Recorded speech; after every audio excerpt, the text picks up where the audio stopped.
কিশোর গ্যাংয়ের যে বিষয়টা, এটা বাংলাদেশের এখন একটা জাতীয় সমস্যা হয়ে গেছে। আপনি সে একদম প্রত্যন্ত অঞ্চল থেকে শুরু করে রাজধানী শহর সারা দেশে ছড়িয়ে গেছে।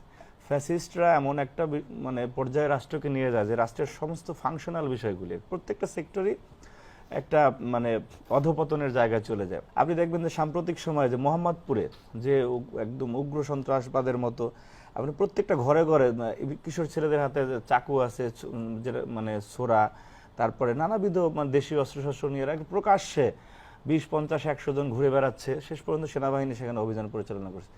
এই কিশোর গ্যাংরা কিন্তু হঠাৎ করে একদিনই তৈরি হয়ে যায়নি। আপনি প্রত্যেকটা এলাকায় আপনি জরিপ করে দেখবেন বা অনুসন্ধানী কোনো প্রতিবেদন যদি আপনারা তৈরি করে দেখবেন যে সেখানে ছাত্রলীগ, যুবলীগ বা ওই সংশ্লিষ্ট এলাকার কাউন্সিলর বা থানা আওয়ামী লীগের প্রেসিডেন্ট সেক্রেটারি কেউ না কেউ মানে নিজ স্বার্থে বা তার মানে ওই এলাকায় তার বলয়কে শক্তিশালী করার জন্য অথবা সে যে সামাজিকভাবে প্রভাব বিস্তার করে